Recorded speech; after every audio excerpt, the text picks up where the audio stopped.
Trump இந்த tariff matter ஆரம்பிச்சாரு. கனடால என்ன நடக்குதுன்னே தெரியலங்க. கொஞ்ச நாளைக்கு முன்னாடி தான் 25% டாரிஃப் போட போறாருன்னு எல்லாம் அதோ புதோன்னு குதிச்சிட்டு இருந்தாங்க.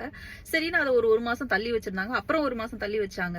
இப்ப திடீர்னு இன்னைக்கு காலையில பார்த்தா ட்ரம்ப் நான் ஸ்டீலுக்கும் அலுமினியத்துக்கும் 50% போட போறேன்ட்டாரு. ஹார்ட் அட்டாக்கே வர மாதிரி இருந்தது. என்னதான்டா நடந்துச்சு அப்படின்னு சொல்லி பார்த்தா, நம்ம கனடால ஒன்டாரியா பிரீமியர் இருக்கு இல்லையா, அவர் என்ன சொன்னாரு, நீங்க ஃபர்ஸ்ட் 25% டாரிஃப் கனடா மேல போடுறதை எடுக்கல அப்படின்னா இங்க இருந்து போற எலக்ட்ரிசிட்டிக்கு எல்லாத்துக்கும் 25% டாரிஃப் நான் யூஎஸ் மேல போடுவேன், யூஎஸ்க்கு மேல சார்ஜ் பண்ணுவேன் அப்படின்னு சொன்னாரு. இதை கேட்ட உடனே கடுப்பாயிட்டாரு போல இவரு. நீ அப்படி பண்ணுவியா, அப்ப நான் இப்படி பண்றேன் அப்படின்னு சொல்லிட்டு இவர் இன்னும் ஒரு எக்ஸ்ட்ரா 25% ஸ்டீல் அண்ட் அலுமினியத்துக்கு போடுவேன்ட்டாரு.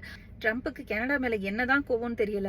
திடீர்னு இன்னொரு விஷயம் என்ன சொல்லியிருக்காரு அப்படின்னா, எங்ககிட்ட இருந்து வாங்குற டைரி ப்ராடக்ட்ஸ்க்குலாம் நீங்க 250%, 390% டாரிஃப் வாங்குறீங்க, அதெல்லாம் நியாயமா, அதெல்லாம் நீங்க திரும்ப எடுங்க அப்படின்னு சொல்லியிருக்காரு. நான் கூட என்னடா 250%, 390% இல்லாம போடுறாங்க அப்படின்னு போய் செக் பண்ணி பார்த்தேன். ஆக்சுவலா 18% வரைக்கும் என்னெல்லாம், அதாவது டைரி ரிலேட்டட் ப்ராடக்ட்ஸ் என்னெல்லாம் இம்போர்ட் ஆகுதோ யூஎஸ் டு கனடா, அதுக்கு எந்த டாக்ஸுமே கிடையாது. அது இந்த ஃப்ரீ ட்ரேட் அந்த அக்ரிமெண்ட் குள்ள வந்துருது.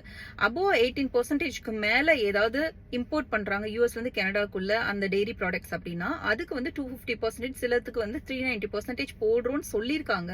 ஐ மீன் இருக்கு. பட் இப்ப வரைக்கும் அந்த அளவுக்கு யூஎஸ்ல இருந்து எக்ஸ்போர்ட் ஆகி கனடாக்குள்ள எந்த டெய்ரி ப்ராடக்ட்ஸும் வரல. அப்படின்னா இந்த 250%, 390% பேருக்குன்னு இருக்கு. இது வரைக்கும் அவங்க சல்லி காசு கூட பே பண்ணது கிடையாது.